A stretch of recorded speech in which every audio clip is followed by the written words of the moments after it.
Fala galera, história em pauta número 9, dessa vez falando sobre positivismo. Esse é um dos melhores história em pauta já realizado pelo grupo de estudos americanistas Cipriano Barata.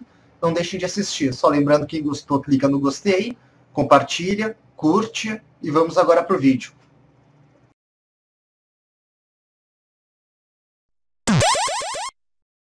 Boa tarde, queridos ouvintes. Estamos aqui no mais um História em Pauta, dia 23 de dezembro, com um convidado para lá especial, Erlon Jacques, que ele é o guardião do nosso tempo positivista aqui de Porto Alegre.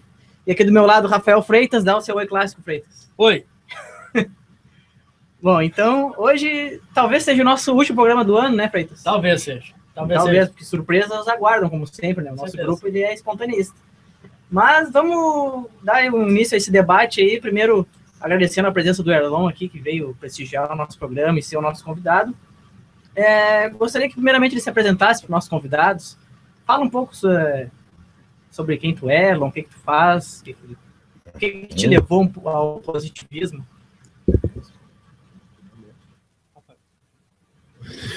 Boa tarde, Rafael, Fábio. Muito obrigado pelo convite, muito obrigado por lembrar de nos trazer para esse programa tão importante, né? Hoje, numa era em que a banalidade, o sensacionalismo, os factoides, né, ocupam a nossa mídia, é raro ver jovens bem intencionados, com embasamento histórico, dois historiadores, né, com uma ação tão importante, né, buscando, vasculhando, registrando aspectos históricos da nossa sociedade. Fico muito feliz com a temática, com a pauta deste programa de vocês.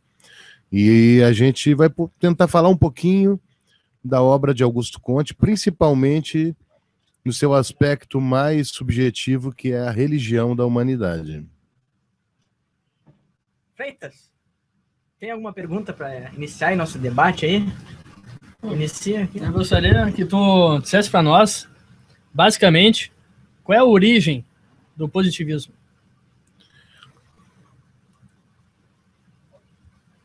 O positivismo, ele deriva de duas palavras criadas por Augusto Comte, né?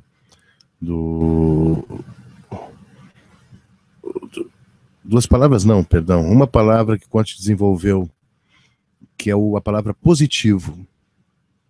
Isso não foi uma criação de Comte, mas ele foi a pessoa que propagou esse termo. Por que positivo? Foi a maneira que eles encontraram para determinar alguns valores antagônicos ao paradigma daquela época. Quando a lógica era ser teocrático, Comte iniciou já um projeto sociocrático, tirando Deus do centro das questões e colocando o homem, a sociedade.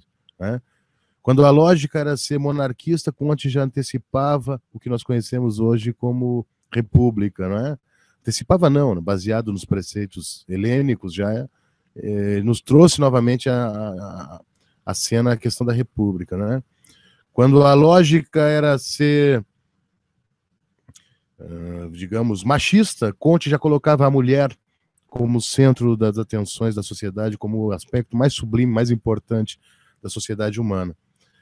Então, a palavra positivo, ela vem como um antagonismo ao negativo, que era viver num estado teocrático, num estado de trevas, onde o conhecimento era perseguido, onde os valores absolutistas eram enaltecidos, onde a sucessão do poder se dava por um aspecto subjetivo, familiar, não é? Aquela linhagem sanguínea tinha uma ligação com algum tipo de Deus, com algum tipo de ser sobrenatural que endossava a ação daqueles homens na Terra.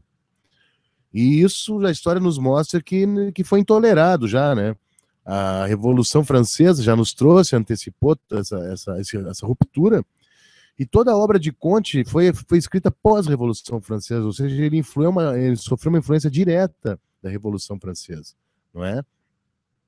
Ele viveu no regime napoleônico, ele foi uma pessoa criada dentro daquele conflito, não é? Inclusive, ele sofreu influências de intelectuais que vieram da Revolução Francesa, como o Saint-Simon. Saint-Simon. Então vamos falar novamente, vamos voltar para o tema para não desvirtuar muito. Positivismo. Positivismo vem de positivo. Por que positivo? São valores úteis ao ser humano, valores simpáticos aos seres humanos, valores superiores. É dentro dessa ideia que Comte nos trouxe a palavra positivo, né? Dentro dessa lógica, ele criou a filosofia positiva e criou a política positiva, certo? Talvez as primeiras incursões de Comte foram através da filosofia, né? A filosofia foi a grande porta de entrada para esse universo tão complexo que foi o conhecimento positivo. Então, muitas pessoas me perguntam se eu sou positivista. Eu digo, olha, o positivismo é multifacetado. Uma vez eu assisti uma conferência do professor Marçal e ele falou uma coisa que eu achei muito interessante, que o positivismo não pode ser apresentado como uma coisa única. O correto seria nós falarmos positivismos. Tem o positivismo de Comte, tem o positivismo de Saint-Simon, o positivismo de Durkheim, o positivismo, até Descartes é positivista.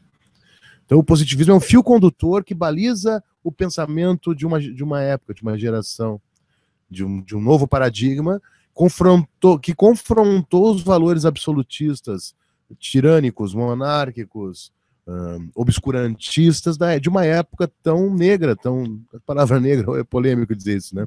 Mas negro sendo um oposto da luz, né? As trevas em oposição à luz, vamos usar essa analogia que eu acho que é a mais correta, né? Uma época de trevas, não é?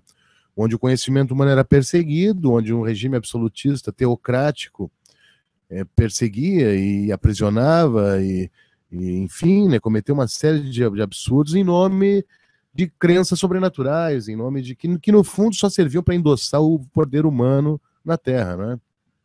Comte já veio como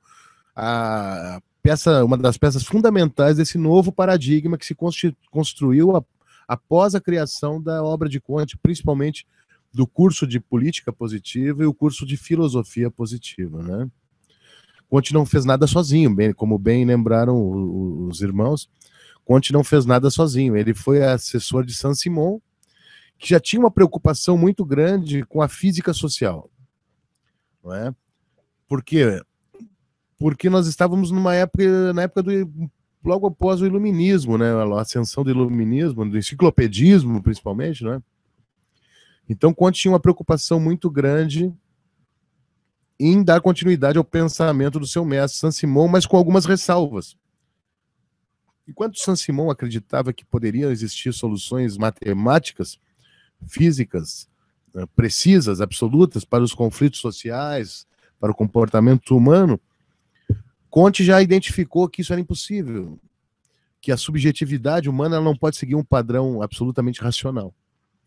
Daí que ele desenvolveu todas as suas teorias voltadas principalmente para a subjetividade, voltada para o sentimento, não é? Dividindo a sua obra em duas etapas. Uma coisa é a filosofia, outra coisa é a política, não é? A política é um poder temporal.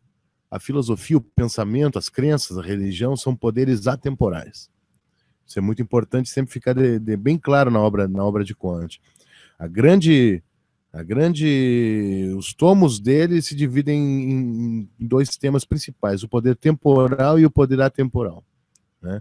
No poder temporal, ele desenvolveu uma série de estratégias políticas e reorganizando a sociedade de uma maneira mais justa, segundo o seu entendimento, mas foi no poder atemporal que eu acho que ele deixou sua grande genialidade, desconstruindo uma forma de entender a religiosidade como sendo unicamente teológica, né? A palavra religião e a palavra teologismo, elas eram quase que indissociáveis antes da obra de Comte.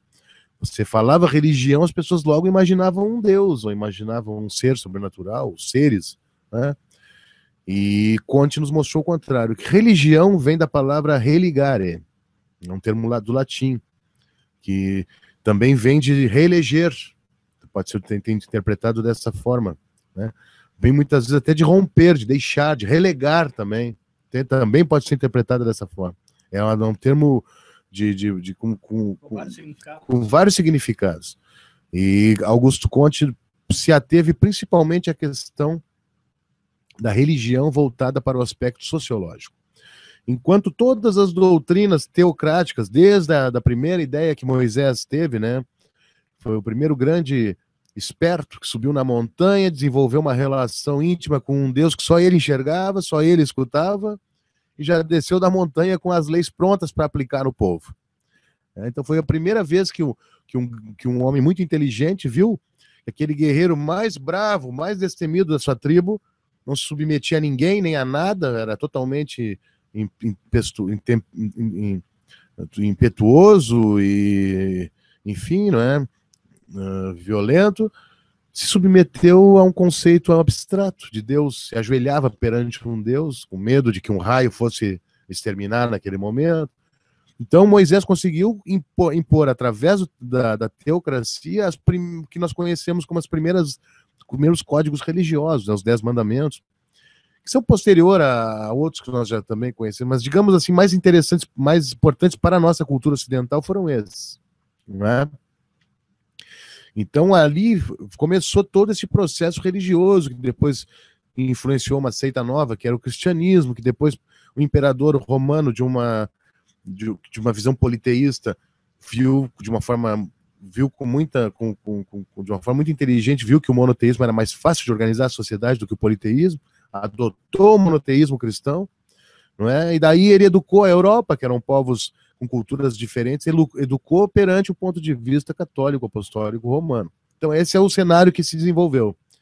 Uma civilização teocrática, machista, intolerante, eurocêntrica, né? Porque já estamos no período do cristianismo europeu, não é? Foi nesse ambiente que Conte nos trouxe esse novo paradigma, não é? Já inspirado pelos gregos, inspirado pelas ideias socráticas, aristotélicas, inspirado também por outros pensadores como Descartes, como Bacon, enfim, uma série de grandes pensadores.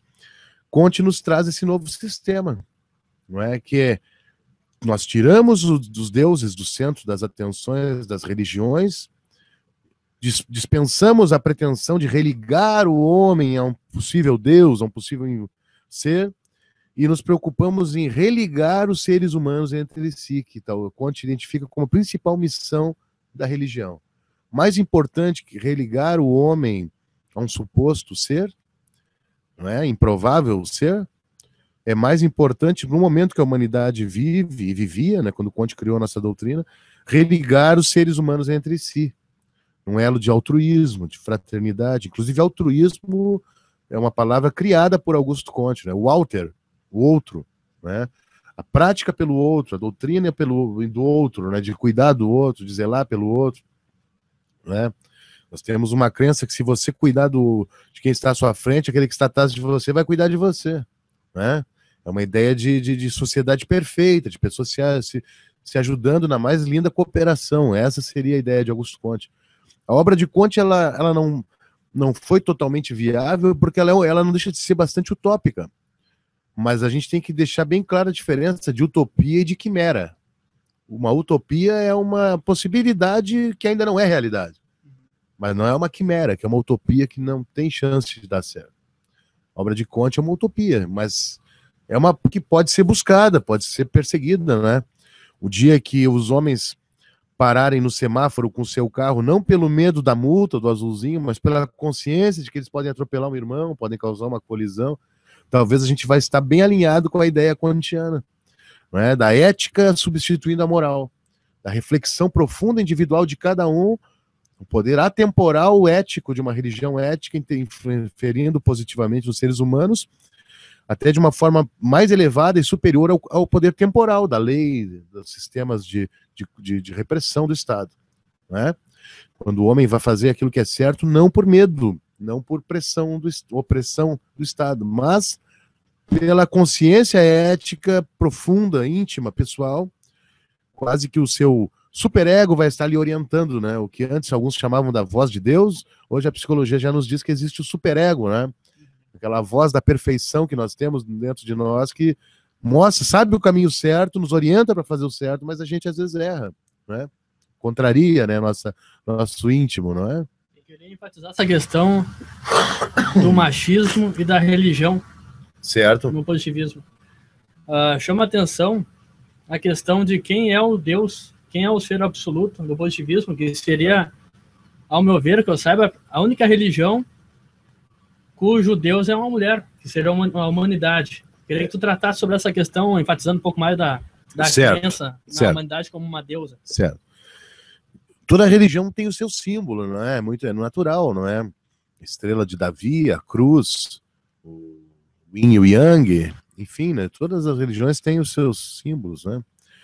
E o símbolo de nossa religião é uma mãe com o filho no colo. Aquela mulher, aquela mãe se chama humanidade. E aquela criança se chama futuro. É uma analogia bonita que nos mostra que a humanidade está com o futuro em suas mãos. É dentro dessa lógica. E não foi nenhuma inovação de Comte, não. Antes do período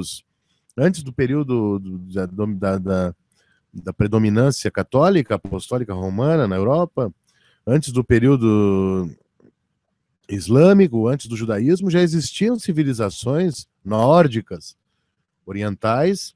Temos história, a arqueologia nos mostra que já existiam civilizações matriarcais. Isso não é nenhuma inovação. Esse símbolo da mãe já está no inconsciente coletivo da humanidade há mais de 20 mil anos. Quando a primeira fêmea, a primeira símia pegou o seu filhote no colo e o protegeu, e os machos respeitaram, não a atacaram, ali já estava clara a importância, o poder de uma mãe, de uma mulher. Não é? Então, o Comte não trouxe nenhuma novidade. Agora, muitas religiões se apropriaram desse símbolo equivocadamente, da mãe, da mulher, não é? Tem religiões até que dizem que a mulher tratam ela como um ser inferiorizado, e Comte faz o contrário, ele traz uma nova religião, a religião da humanidade, da mãe. Por que a mãe? Por que a mulher, não é? Essa é a grande dúvida, né? Por que essa confrontação com aqueles valores machistas da época? Porque se nós formos analisar a história da humanidade, desde os períodos mais remotos, o homem ele está muito mais próximo das feras que ele captura, que ele caça, do que a mulher, que está mais próxima da evolução, não é? Enquanto o homem estava dedicado às atividades de guerreiro, de caçador, a mulher já estava dentro da tribo, dentro da aldeia, antecipando o que nós conhecemos como medicina, como gastronomia, como organização social, como educação. Até a própria agricultura foi mais responsabilidade das mulheres do que do homem. O homem caçava, lutava, depois dormia, se procriava, né? Queria só saber das suas funções principais da tribo, como o aspecto mais forte, o aspecto mais poderoso da tribo, mas quando na verdade o poder real mesmo estava na mão da mulher. Ela educava os filhos, às vezes educava o próprio marido, o próprio homem. A mulher sempre mostrou mais nobreza, mais altruísmo, mais capacidade de aprimoramento das suas virtudes, não é? Isso tem uma razão muito clara. A mulher, no mínimo por 9 meses, ela fica com a vida protegida dentro do seu corpo, dentro do seu ser. Isso é genético. A mulher tem uma propensão maior a ser cuidadora, a ser zelosa, a ser altruísta. O homem não tem essa proximidade com a vida tão marcante como a mulher, não é? E depois dos 9 meses, se nós estamos aqui conversando, né, hoje é porque no mínimo a mulher nos cuidou, nos zelou por 9 meses no mínimo. Depois o homem ele é um pequeno verme que tem que ser cuidado, alimentado, que se transforma num adulto depois de muito tempo, né? Aquela período que a criança, do 0 aos 5 anos de idade, sem o amparo próximo da mãe, ela não sobrevive. Sem amamentação, sem alimentação adequada, né? A criança é muito frágil, né? É muito frágil. Então a mulher ela tem essa propensão à cuidadora, ao altruísmo, muito mais que o homem. E Comte viu isso. Isso é uma coisa muito óbvia. Todas as civilizações do passado matriarcais sabiam disso. Só que nós estávamos sendo vítimas de uma cultura predominante machista, que excluía a mulher, né, que colocava todo o poder na mão de um deus, um homem deus, um macho alfa deus, né? E Comte desconstruiu essa ideia de uma forma muito inteligente, tirando o poder do obscurantismo, do sobrenatural, e colocando na realidade a força, né? E com uma série de modificações, né? E uma delas é essa: abrir mão de um Deus punidor, malvado, que perseguia, que era temido, um Deus intolerante, um Deus machista, para se colocar no cenário, no principal, uma deusa. Um dos melhores aspectos que o ser humano pode ter, do altruísmo, da compreensão, do afeto, do amor. Essa foi uma grande inovação de Conte, né? E dando a mensagem clara que a religação se dará, a verdadeira religação se dará na perfeita união, concórdia e cooperação dos seres humanos entre si. E não de uma ideia errônea, equivocada, de ligar o ser humano a um suposto ser improvável, não é? Que enquanto nós não tivermos uma prova concreta, nós não podemos dizer nada sobre isso, né? De repente, um dia vamos ter uma revelação, vai chegar a nave vai pousar aqui na nossa frente, vai sair o homenzinho verde, se declarar que ele era o Deus, vai nos levar para um passeio, mas até isso acontecer a gente não pode acreditar, né? Não podemos acreditar. Mesmo que fossem os deuses astronautas, até hoje eles não vieram se justificar ou se apresentar para nós, né? A gente pode considerar, então, o positivismo, assim como o budismo, uma religião ateísta? Não. Na medida que nós temos a Deus, a humanidade, nós não podemos nos dizer ateístas. Mas nós modificamos um pouco essa ideia de religião, não é? A deusa, mulher, ela não é uma deusa subjetiva, sobrenatural. Ela é real, representada por todas as mães. A deusa, a humanidade, representa a mãe de vocês, a minha mãe, a esposa de nossas filhas, nossas avós.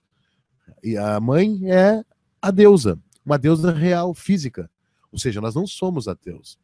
E o ateísmo ele é um problema, porque você vai ser contra uma coisa que não existe, né? Eu sou ateu, sou contra Deus, ou eu não acredito em Deus.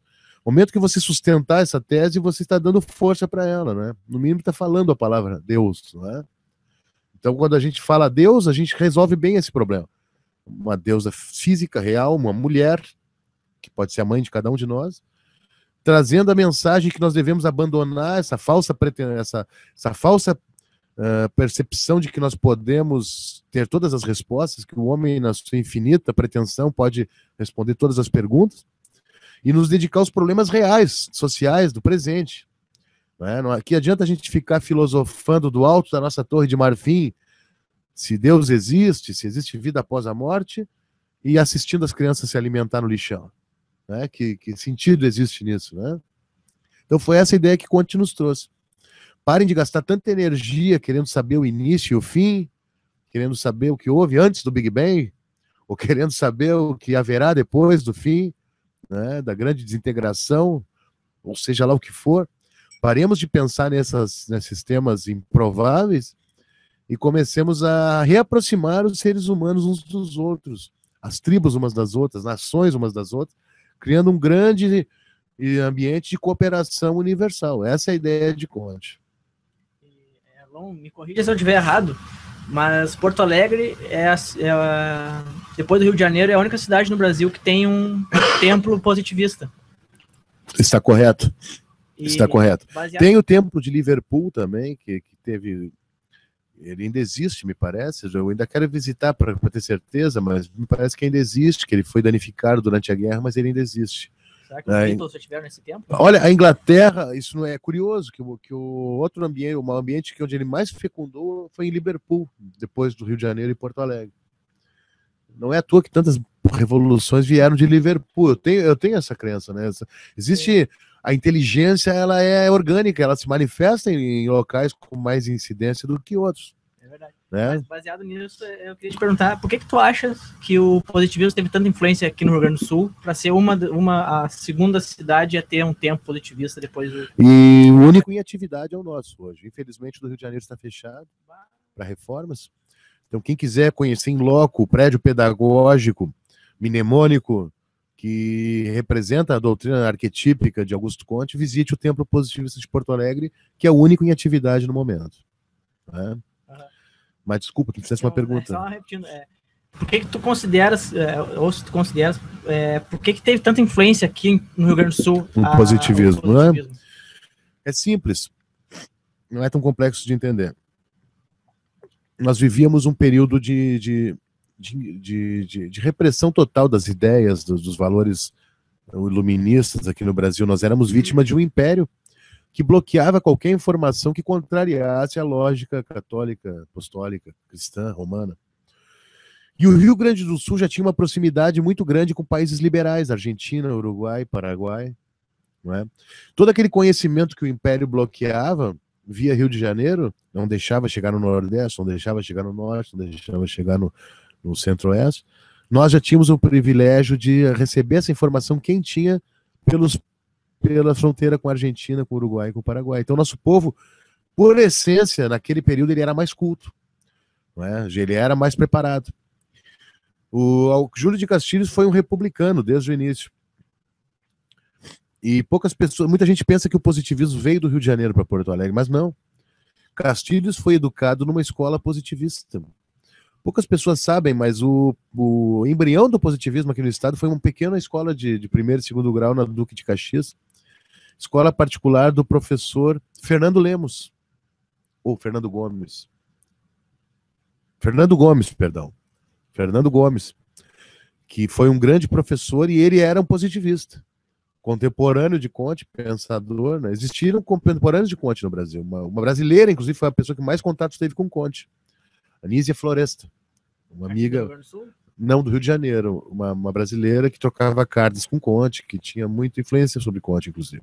E ele nela também.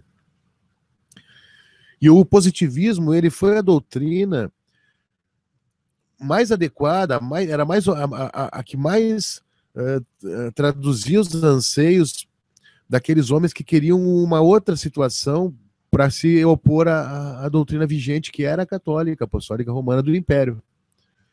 Então, se nós queríamos construir um novo país, uma nova república, abrir mão daqueles valores do passado, teocráticos, absolutistas, não se construiria isso sem uma nova filosofia, sem uma nova doutrina.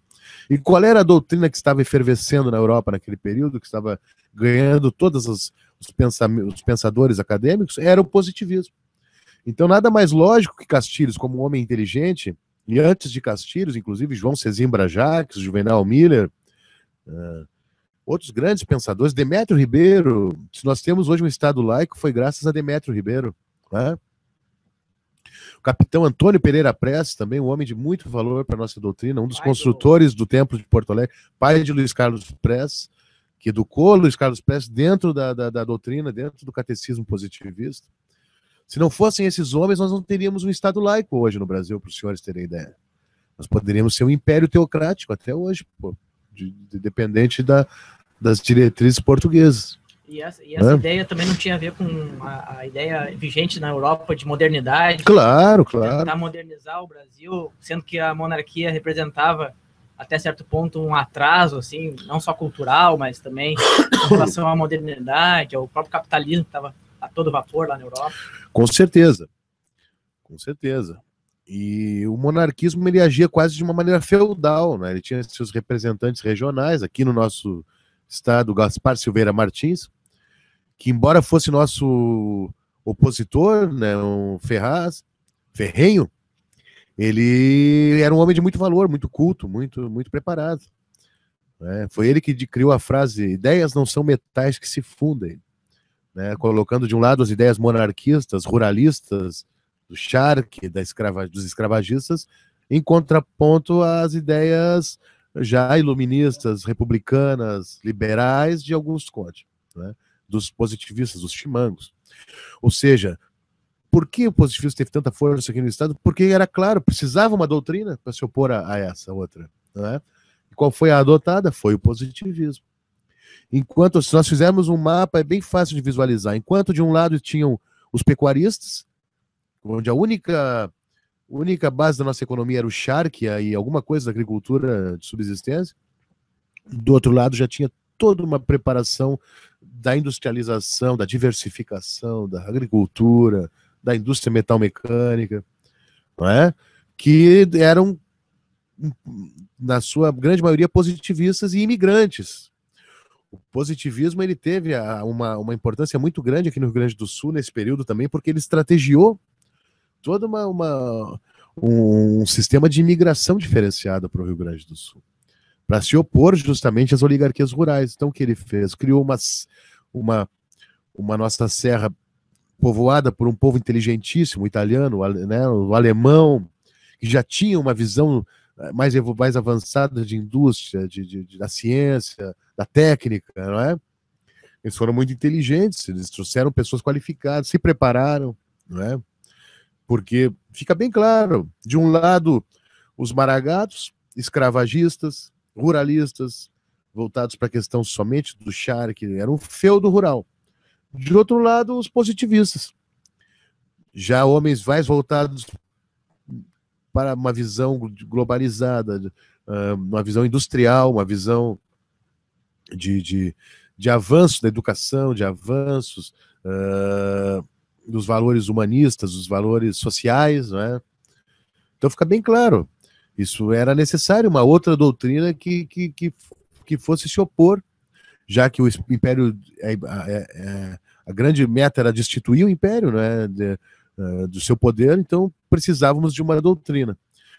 Só que houve um episódio muito interessante, onde ela ganhou força, a doutrina, no meio militar. Isso precisa ser dito. Os militares, a gente vai ter que voltar um pouquinho para entender esse movimento da República Brasileira. A gente vai ter que voltar para a Guerra do Paraguai. Porque os militares brasileiros, eles viram que aquilo foi um acordo selado entre o Império e a Inglaterra que dizimou uma nação amiga. Quando eles se deram conta, eles estavam dizimando uma nação amiga. E os militares, a maioria deles eram homens muito inteligentes, homens de valor, que estavam cumprindo ordens, mas depois das ordens cumpridas, eles viram o erro grave que eles cometeram, dizimaram uma nação amiga.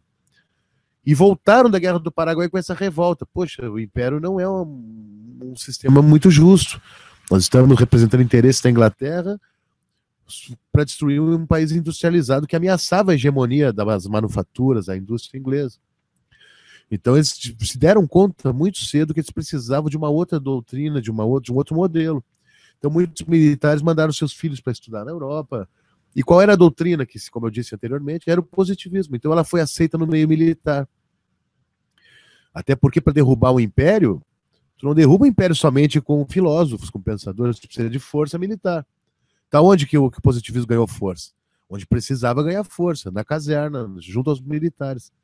Então foi justamente o militar que talvez, na minha opinião, é o personagem mais injustiçado da história brasileira, foi Benjamin Constant Botelho de Magalhães, professor da Academia Militar, que implantou gradualmente essa ideia.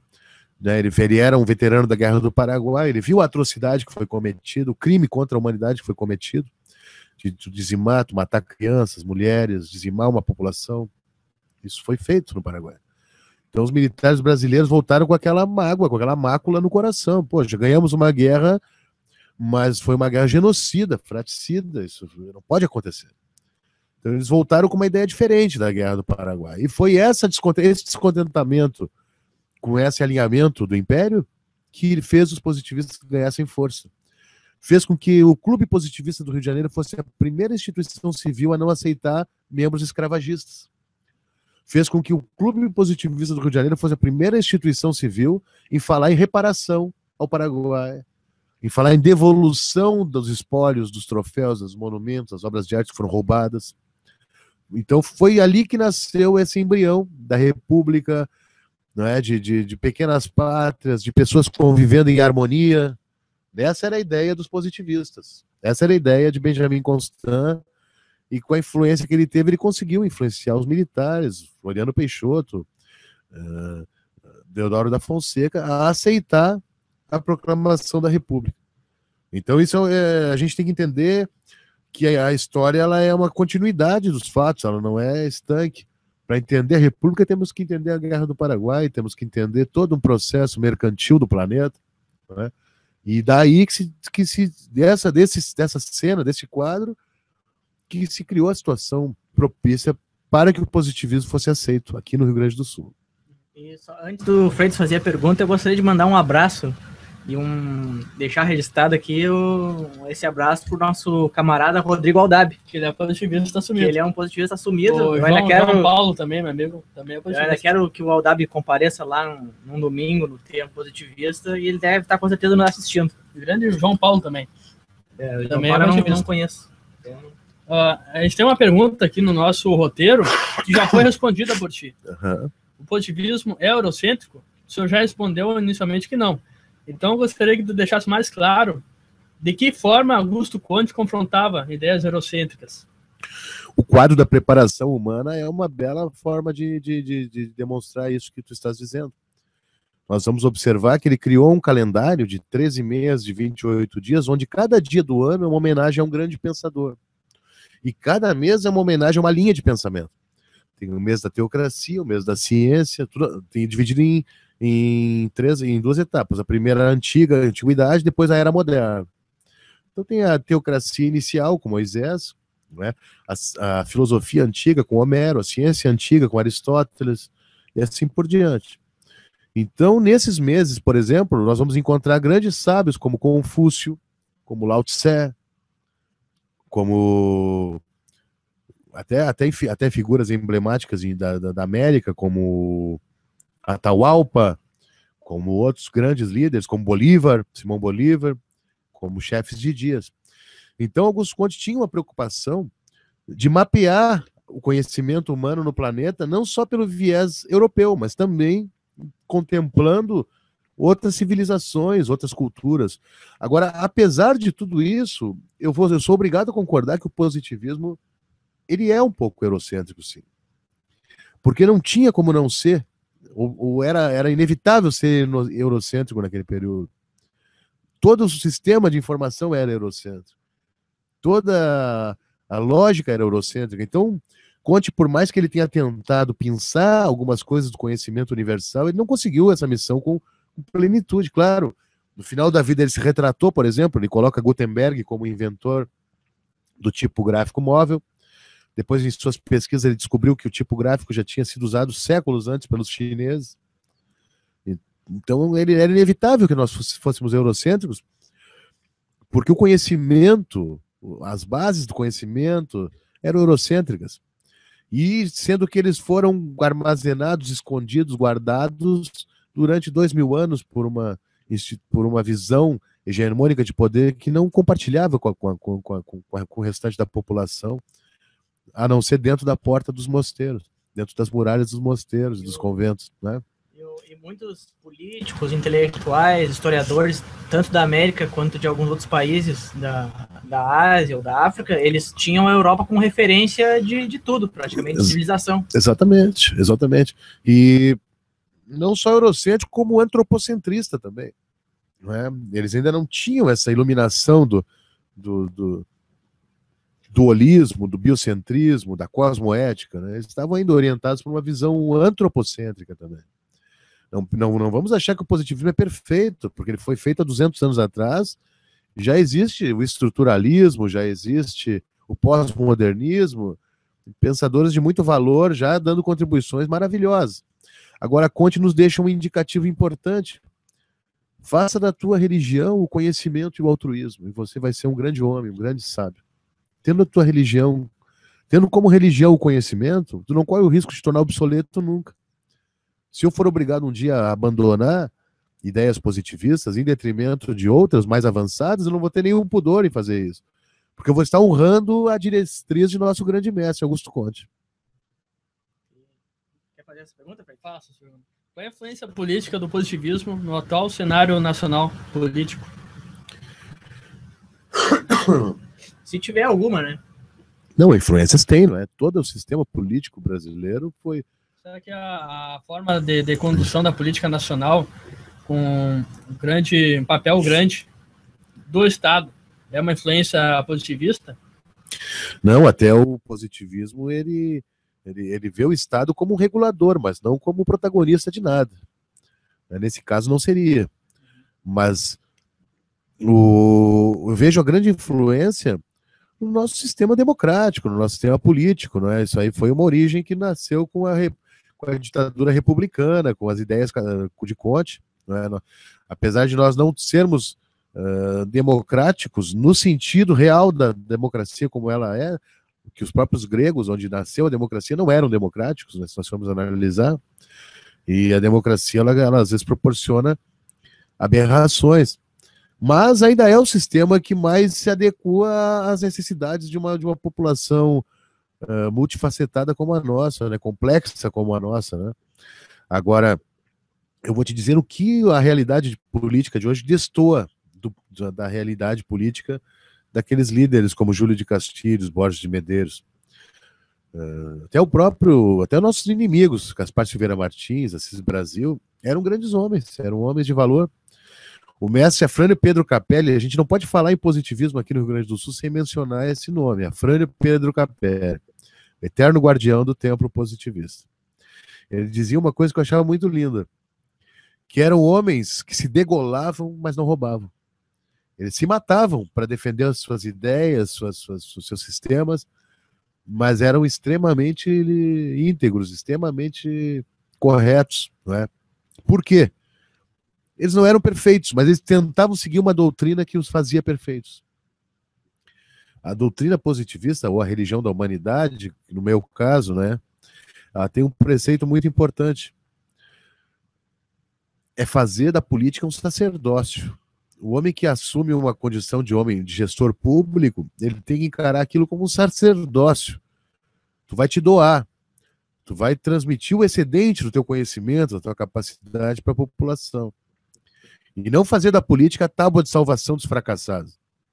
Aquela pessoa que não conseguiu êxito em nada na vida, ela busca a política para tentar uma condição melhor. Né? Isso está errado. Política, isso eu posso te dizer que nós destoamos da realidade política do Brasil hoje. Né? Hoje, você tendo carisma e tendo contatos, ou se comprometendo com determinadas facções do poder, você se elege.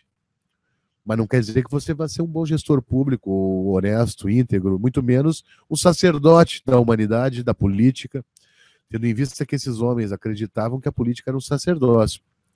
Se você lê a biografia desses grandes homens, Júlio de Castilhos, Borges de Medeiros, quase todos os do primeiro, do segundo escalão dos governos positivistas, a última frase da biografia desses homens é: morreu pobre. Ou seja, eles queriam construir um mundo melhor para os seus filhos, para os seus netos, para os seus descendentes, mas não tinham aquela visão egoísta de se locupletar com o poder, daquela ganância. Tem a prova concreta que é o túmulo do Borges de Medeiros, né? Que é um túmulo bem simples. Exatamente, exatamente. E eram homens que realmente acreditavam nisso. Borges de Medeiros, muitos positivistas afirmavam com muita convicção que aquele era realmente um santo, aquele homem. Não que ele fosse, não é no sentido da palavra que a gente conhece, né, canonizado, algo assim, mas que ele tinha atitudes tão éticas, tão íntegras, tão admiráveis, que merecia ser espelhado. Claro que nós vivíamos um clima, um regime quase que de guerra civil, não é? Então os procedimentos durante uma guerra nem sempre são os mais afáveis, né? Quando a força é dura para os dois lados, né? Ele viveu momentos muito difíceis, muita tensão, mas era um grande homem, com certeza. A gente tem algum político aí que está antes dessa pergunta, não, vou terminar, velho. Só fazer um parênteses aqui. Vamos fazer um intervalinho. Pode ser. Vamos fazer um intervalinho que daqui a pouco a gente volta para então, tá o nosso programa. Voltamos aqui com História em Pauta, né? Segundo bloco, com o convidado Erlon, guardião do tempo positivista. E o Freitas, ele queria fazer um questionamento. São dois, né? Já conversou aqui offline, né? Primeiro é sobre qual é o político em atuação hoje em dia que encarna alguns elementos do positivismo. Olha, políticos nacionais, eu não realmente... Alguns simpatizam, mas é muito delicado falar em política, né? A gente procura ser apartidário lá no nosso espaço, ou no máximo com muito critério pluripartidário. Então eu vou te dizer que realmente, levantando a bandeira do positivismo, da nossa doutrina, eu vou falar dos que nos visitam mais seguido. Acho que pode ser Nós recebemos seguidamente visita do Christopher Goulart, o neto de João Goulart, que é um admirador da doutrina, que afirma que o vô dele era um admirador da doutrina, que todo o trabalhismo rio-grandense é fruto do positivismo. Né? Recebemos seguidamente a visita também do Vieira da Cunha, do nosso deputado Vieira da Cunha, de outros positivistas, de outros políticos, perdão, que são simpatizantes, mas que não posso dizer que sejam positivistas, né? E como tu mencionasses bem anteriormente, a gente tem também uma admiração muito grande pelo presidente do Uruguai, né? Pepe Mujica, né? Que é um grande incentivador de novas práticas políticas, né? De que já foram utilizadas aqui por nós no Rio Grande do Sul no passado, mas que caíram em desuso, não é? Da austeridade, da valorização do que é necessário, do que é imprescindível, né? Descartando a opulência, o luxo, a ostentação. Você sabe o seu Olívio também? Admiro muito o Olívio Dutra, admiro muito, é um grande político, né? Um homem que tem história, né? Eu gostaria de conversar com ele sobre isso, eu não posso afirmar sem ouvir a opinião dele, né? Esse desapego, né, as questões de riqueza pessoal, né, isso aí que dá para destacar nesses dois políticos, né, o Mujica e o Olívio, a princípio. Né? Eu acho bonito o líder que realmente se doa para uma causa, se doa para uma sociedade, né, que não tem pretensões individualistas, mesquinhas, né? Com certeza existem muitos políticos que pensam assim ainda nesse Brasil, né? A gente gostaria até de ter mais acesso a esses homens, né? Aqui no Rio Grande do Sul eu estou um pouco frustrado, né? Depois que eu vi a nominata da votação do aumento dos salários dos deputados bem acima dos indexadores da inflação, né? E a gente perde um pouco a esperança, né?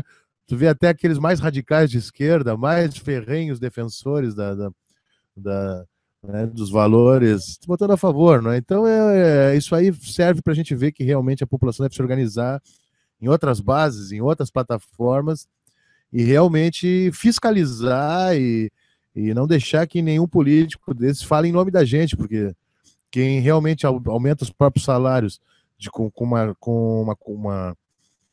uma indexação totalmente particular e própria merece ser visto, no mínimo, com algumas ressalvas, com alguma desconfiança, né? Fora a aposentadoria, que eles também votaram, né? Sim, mais essa questão, né? Essa tiveram alguns que votaram contra, mas foram poucos, né? Foram muito poucos, né? E tem alguns, até eu gostaria, é bom de saber o nome desses que votam contra, porque aí reforça a minha tese de que não existem partidos, existem homens e mulheres ainda, né? Às vezes o partido não quer dizer nada, né? Tu vê a legenda, mas a pessoa votou contra. Das 20 deputados, um votou contra. Pô, vamos ver de perto esse aí, o que ele... Isso é uma pessoa que merece ser estudada, né? Merece ser ouvida, no mínimo, né? Quando se posiciona contra a orientação de uma bancada com interesses econômicos, né? No mínimo merece um respeito e uma atenção, não é?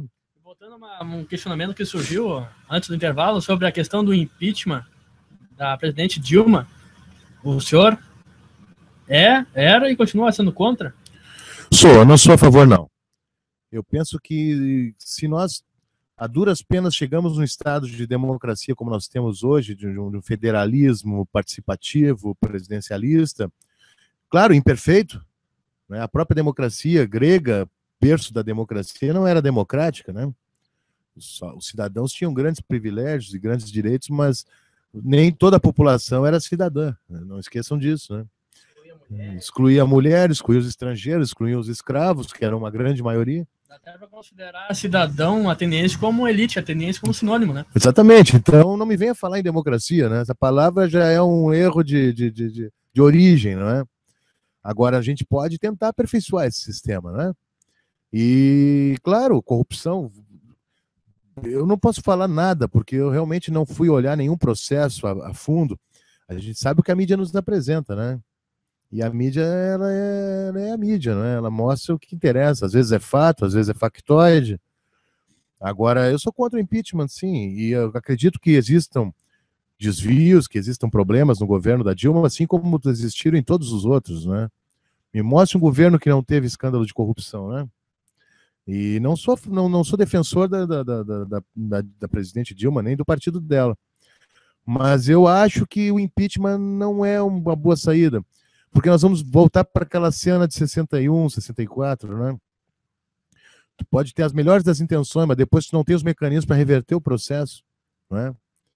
Tu tem que escolher muito bem quem tu vai colocar o poder na mão de quem, né? E esse cetro pode passar facilmente de mão e pode cair na mão errada. Esse é o problema de uma ditadura. Além de pensar em qual governo que não teve corrupção, também pode pensar sobre essa questão que está sendo debatida agora, sobre a corrupção na Petrobras. não tem nenhum partido com representação que não está envolvido também. Mas isso, né? Eu acho que hoje, na verdade, o que está corrompendo mesmo é o poder, o sistema político todo está corrompido, né? Virou um balcão de negócio. Eu vou estar chovendo no molhado, né? Todo mundo sabe isso que eu estou dizendo. Agora, a revolução mesmo não está do homem para fora, está do ser humano para dentro.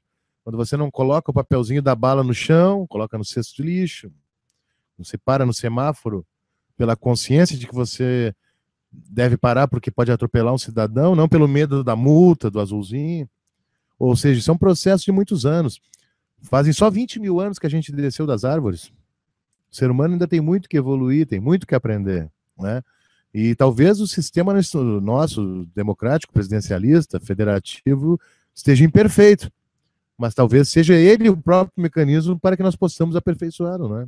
Não podemos desprezar essa chance.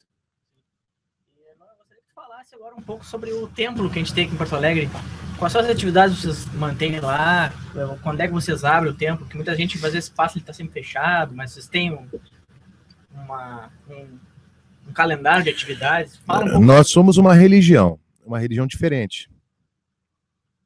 Por exemplo, nós não podemos aceitar doações de quem não pertence à nossa ordem. Por exemplo, nós não podemos fazer da religião um caça-níquel, um ganha-pão, como muitas religiões fazem. A recomendação doutrinária é que o apóstolo trabalhe na sua profissão os 6 dias da semana, e no 7º dia, que seria o dia para o descanso, para o convívio com o seu lazer, ele faça o sacrifício de doar esse dia para a sua instituição de religiosa, que é o que a gente faz. Eu tenho minha profissão, trabalho nela, 6 dias por semana. Naquele dia que sobraria para o meu descanso, eu optei por doar para a minha religião, ir lá, abrir o templo, fazer a visita guiada, fazer o culto. Então, nossa atividade lá no Templo Positivista, ela é pontual, todos os domingos, às 10 da manhã, 1 da tarde. Fora isso, eventualmente, nós recebemos conferências, seminários, palestras, visitações de grandes grupos de universidades, de turistas do exterior, de professores de universidades do mundo inteiro. Aí, para essas atividades, nós abrimos a exceção de outros horários. Agora, a regra realmente é que o visitante aqui de Porto Alegre, principalmente, ou do Rio Grande do Sul, que queira conhecer, compareça no culto dos domingos às 10 horas da manhã, que se estendem até 1 da tarde. Tive a alegria, no domingo passado, de receber a visita do Fábio, e ele pôde conferir em loco como funciona a nossa atividade lá, né? Poderia descrever um pouco como é que é esse culto religioso? Posso. Nós começamos reverenciando os grandes mestres, principalmente o mestre Afrânio Pedro Capelli, Augusto Conde, alguns outros grandes homens aqui do Sul, do Brasil também. Reverenciamos a Mãe Humanidade. Eu faço uma prédica, normalmente incluo algum aspecto do chefe do dia, do mês, algum aspecto alguma informação referente à nossa sociedade, importante, relevante, que eu tenha visto, me lido em algum jornal ou nos meios de comunicação. Depois da prédica, o espaço fica à disposição para o debate. Porque o nosso sistema de culto religioso, ele não é a palestra, o monólogo, ele é o diálogo, o debate. A forma com que Augusto Conte recomenda que as religiões sejam propagadas, discutidas e aperfeiçoadas é através do debate. E a gente chama de debate sociocrático. Como eu te falei, nós não temos uma visão democrática, mas temos sim uma visão sociocrática. O que é a sociocracia? Tem direito de interferir na sociedade quem colabora com ela. Essencialmente é isso. Não é? Remunere a todos pela sua capacidade e aos demais supra suas necessidades. Né? Nós, por exemplo, não aceitamos que pessoas que lesam a sociedade, a sociedade existe, como todo organismo, existem malfeitores, existem parasitas. Esses merecem um olhar, ou de educação, de aperfeiçoamento, ou de assistência social, mas muitas vezes é arriscado colocar os rumos na sociedade na mão de todos. A gente tem uma visão de que quem merece e tem o direito de interferir na sociedade, quem trabalha por ela, quem zela por ela. Essa é a nossa visão. Por isso nós não somos democráticos, que demo inclui todos, né? Toda a população. E somos sociocráticos. Quem é o que é a sociocracia?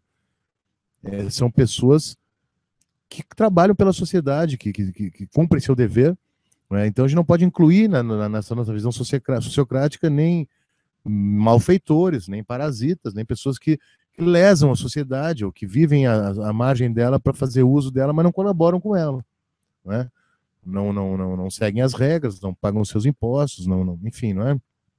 Não trabalham pela sociedade, não é? Então essa é uma visão sociocrática, isso é um pouco polêmico, mas é a visão que a gente cultua, de tratar essa ideia democrática com um pouco mais de critério. Não que nós sejamos tirânicos, não é isso.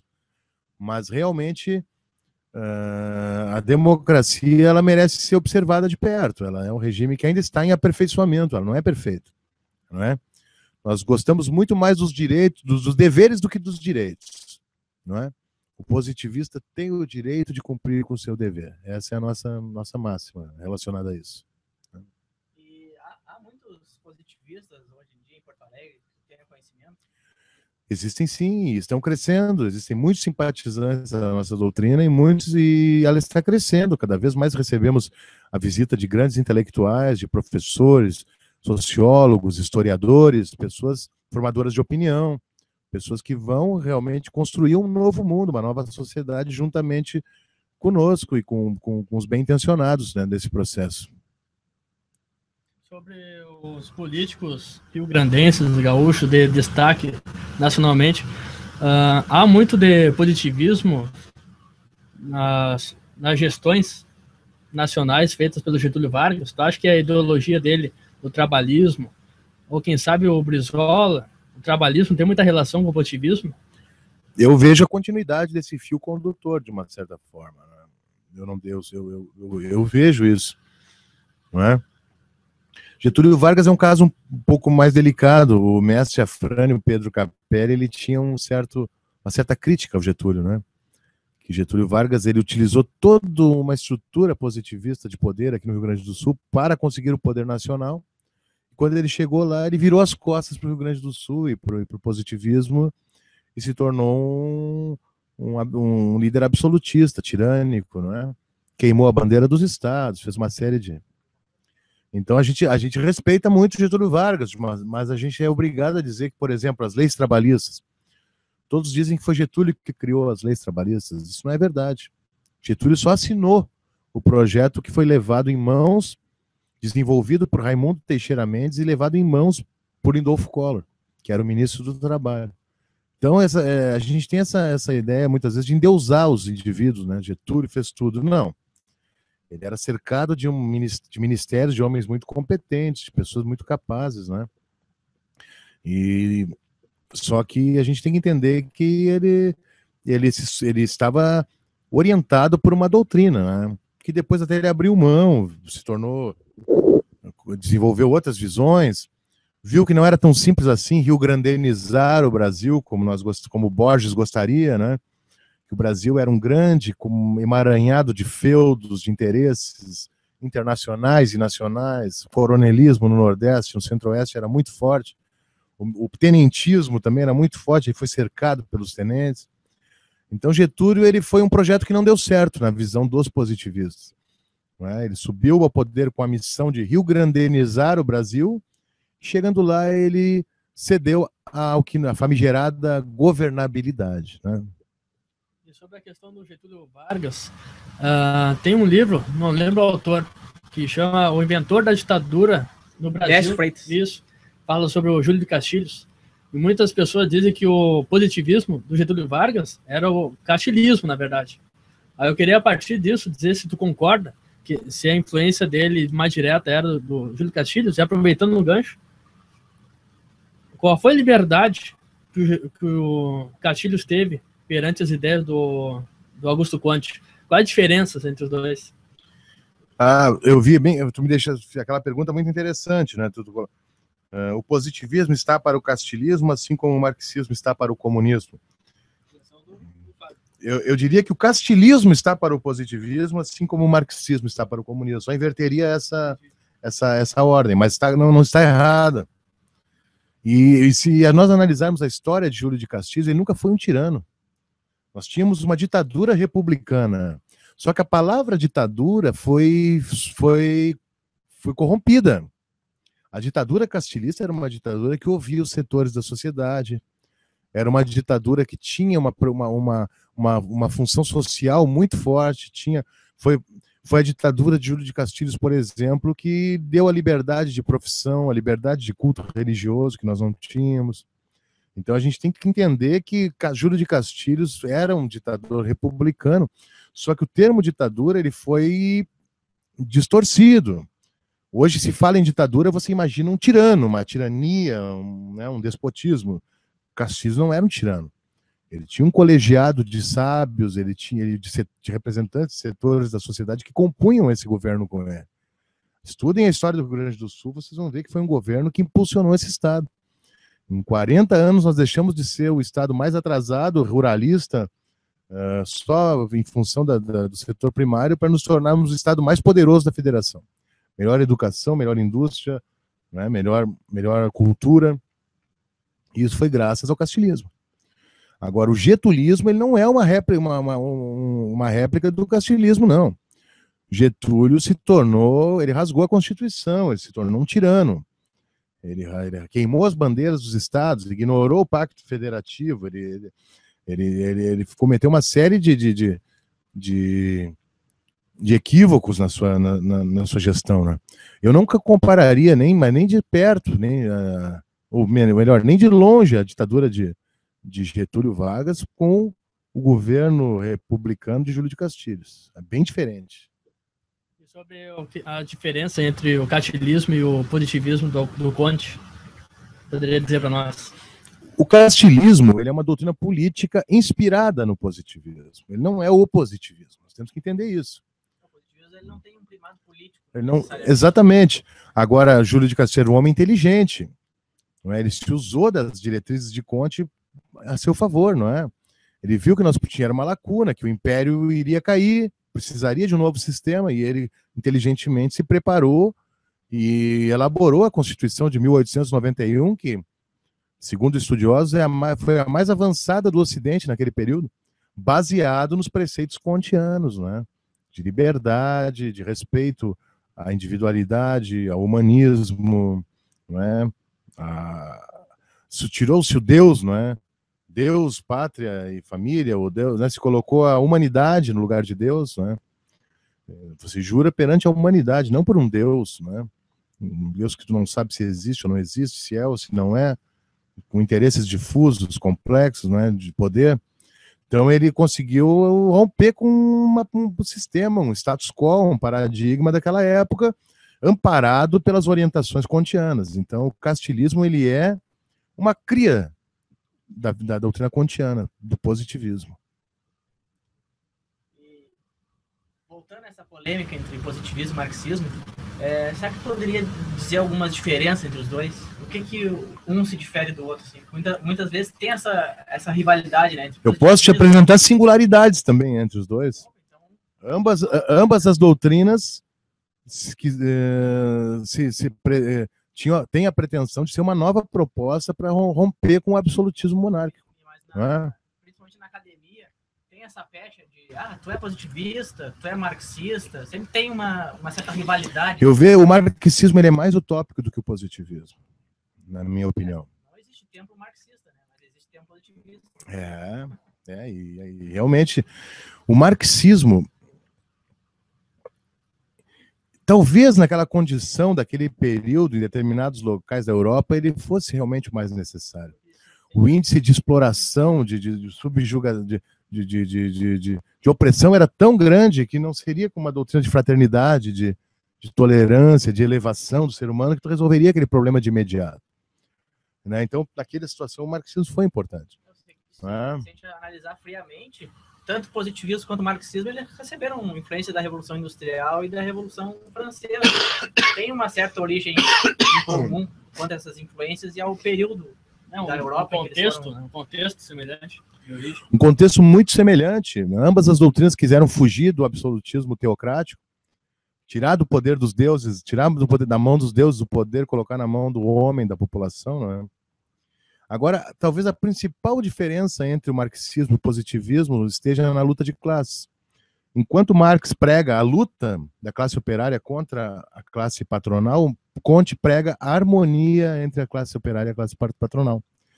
Que o operário eleve tanto a sua consciência, que ele entenda a importância do patrão e a sua missão em servir um projeto maior, assim como o patrão eleva a sua consciência, entenda que aquele operário representa uma família, representa crianças, idosos, merece ter a melhor condição de vida, merece ter uma divisão de lucros mais justa, merece ter uma assistência social correta, adequada, não é? Comte, ele não era contra. Eu vou te dizer até que grandes positivistas se tornaram comunistas e grandes comunistas se converteram ao positivismo. Aqui na América Latina a gente tem bastante casos de marxistas que ao mesmo tempo que eram marxistas também eram positivistas. Lá no fundo do seu ideário estava ali um catecismo positivista ou a obra de Comte. Um caso mais exemplar, talvez, de todos, é o do próprio Luiz Carlos Prestes, né? O maior ícone do comunismo brasileiro, teve uma educação positivista, né? Até a sua idade de jovem adulto, era um positivista convicto, seguindo as orientações de seu pai, o capitão Antônio Pereira Prestes, né? Era um homem voltado para as questões sociais, era um homem que queria resolver os problemas da desarmonia entre as classes sociais no Brasil, da exploração em excesso, da miséria. E foi a sua formatação da sua ideologia, do seu modelo mental é positivista, não é? Depois ele viu uma outra saída, viu que talvez o comunismo apresentasse soluções políticas mais rápidas ou mais adequadas de alguma forma, mas é um caso típico de um grande líder contemplar na sua formação ideológica as duas doutrinas, tanto o positivismo como o marxismo. Então a gente está chegando na parte final do programa, então a gente quer finalizar com chave de ouro. Opa! Vamos começar a polêmica agora, vamos polemizar. Então eu coloquei aqui no papel 2 perguntas repentinas aí, que o nosso convidado nem leu, nem sabe quais são. A primeira é o seguinte: quais são os limites do positivismo? Eu poderia fazer uma autocrítica, tu como um positivista, uma autocrítica da doutrina que tu defende? Posso, claro. O próprio Augusto Comte já fez, ele abriu mão de todas as teorias políticas, filosóficas, para dizer que o verdadeiro positivista e o que merece ser preservado dentro da doutrina positivista é a religião da humanidade. O verdadeiro positivista e o positivista do futuro é o positivista religioso ortodoxo. Por quê? Porque ele não tem a pretensão de interferir, de entrar na política. Deixa a política para os políticos, nossa missão é muito maior. Existem dois poderes, segundo Comte, isso é um fato, qualquer visão sociológica vai concordar. O poder temporal e o poder atemporal. O poder temporal é o poder dos homens, né? Do poder dos políticos, das forças públicas, de repressão do Estado, esse é o poder temporal. O poder atemporal, esse é o que nós almejamos, que é o poder aquele do íntimo do ser humano, que Comte inteligentemente tirou das mãos dos deuses e colocou nas mãos dos sábios, dos professores, dos sacerdotes. Aí que entra a fase mais importante da nossa doutrina. Você tem que seguir uma orientação filosófica não porque você é obrigado a segui-la, mas porque você acredita nela, você pratica ela. Ou seja, no momento que o conhecimento e o altruísmo se tornarem uma religião, ela vai congregar todas as outras religiões do planeta. Gradualmente as pessoas vão ver que é mais importante seguir a ética do que seguir um Deus. É mais importante tu ter um fortalecimento moral do que tu conhecer os dogmas teocráticos da tua instituição. E isso vai virar com o tempo, e só será possível graças a esse novo modelo mental que Comte criou, de uma religião não teológica, que não quer religar o homem a nenhum Deus, até porque nós não cogitamos essa possibilidade, mas sim queremos religar os seres humanos entre si, construindo o verdadeiro poder atemporal, onde você vai cumprir a lei, não porque você é obrigado, porque você tem medo da repressão, da coação, mas porque o teu íntimo vai te dizer que aquilo é o melhor para aquela sociedade. É como tu vai te doar para ela, é como tu vai respeitar os seus valores, não é? A tua crença no altruísmo e no progresso vai ser tão grande que o ser humano ele vai ser correto sem precisar ser cobrado, vigiado. Aí nós vamos ter êxito na nossa religião. Essa talvez seja a nossa grande profecia para um futuro positivo da humanidade. A gente estava debatendo até antes de começar o programa, e o positivismo ele pode ser considerado um precursor do que a gente chama de pós-modernidade hoje em dia? E claro, ele mostrou um caminho, né? Isso não positivismo, né? A gente vai estar sendo injusto, mas o iluminismo, o enciclopedismo, as ideias platônicas, aristotélicas, socráticas já nos anteciparam isso. Desde quando Hammurabi traçou o primeiro código de leis humanas, já foi claro que o homem precisa se organizar, precisa se aprimorar, precisa respeitar alguns valores, né? Então, vejo que sim, claro, com certeza. Qual é a relação do positivismo com a verdade absoluta? A relação é que a única verdade absoluta é que tudo é relativo.